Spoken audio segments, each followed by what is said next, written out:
വളരെ കരുതലുള്ള ഒരു പിതാവാണ്. ഏതൊരു പ്രതിസന്ധിയിലും കരുതും. എൻ്റെ വ്യക്തി ജീവിതത്തിൽ ഞാനതൊന്ന് അനുസ്മരിക്കാതെ പോകുന്നത് ശരിയല്ല എന്ന് എനിക്ക് തോന്നുന്നു. എനിക്ക് ഏറ്റവും പ്രയാസമുണ്ടായ ഒരു കാലഘട്ടം പുതുപ്പള്ളി പള്ളിയിൽ വൈദികനായിരിക്കും 1990 മെയ് മാസം 16 അഭിവന്യ ഭാഗ്യസ്മരണാർഹനായ യോഹന്നാൻ മാർ സേവ്യറിയോസ് തിരുമേനി കാലം ചെയ്ത ദിവസം എൻ്റെ സഹധർമ്മിണി മരിച്ചു. അപ്പോൾ വല്ലാത്ത ഒരു മാനസികാവസ്ഥയാണ്. 16 അടക്കം.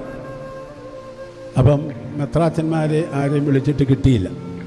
ഞാനിങ്ങനെ രാവിലെ വിഷമിച്ചിരിക്കുമ്പോൾ ഒരു 6:30 മണിയായപ്പോൾ പരിശുദ്ധ ബാബാ തിരുമേനി എൻ്റെ വീടിൻ്റെ വാതിൽക്ക് വന്ന് കാറയിലിറങ്ങി.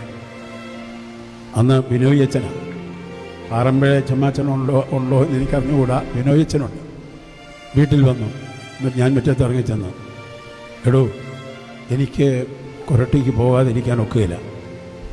അതുകൊണ്ട് ഞാൻ ഇവിടെ ഒരു ശുശ്രൂഷ നടത്തിയിട്ട് ഞാനങ്ങ് പോവുക. മെത്രാച്ചന്മാരൊക്കെയും അവിടെ കൊരട്ടിക്ക് പോകാതിരിക്കാൻ ഒക്കുകയില്ല. താൻ വിഷമിക്കേണ്ട, പോയി വന്നിട്ട് അടക്കം കഴിഞ്ഞ് വന്നിട്ട് ഞാൻ തന്നെ വിളിക്കാം എന്ന് പറഞ്ഞു. അപ്പം ഞാൻ പറഞ്ഞു, തിരുമേനി വെക്കൂ. തിരുമേനി ഒന്ന് പ്രാർത്ഥിച്ചല്ലോ.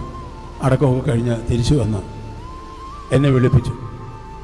ദേവലോകത്ത് വിളിപ്പിച്ചിട്ട് പറഞ്ഞു, എന്തുകൊണ്ടോ വിശേഷം? ഞാനൊന്നും പറഞ്ഞില്ലപ്പോൾ എൻ്റെ കണ്ണ് നിറഞ്ഞു. ഏടോ, അങ്ങനെ നിന്നും താൻ എന്തിനാ ഇങ്ങനെ മോങ്ങുന്നേ? ഇതാ ചോദിച്ചത്. ഇവിടെ മരണം എല്ലാവർക്കും ഉണ്ട്, തനിക്കും ഉണ്ട്, എനിക്കും ഉണ്ട്, എല്ലാവർക്കും മരണമുണ്ട്. താനൊരു വൈദികനാണ്.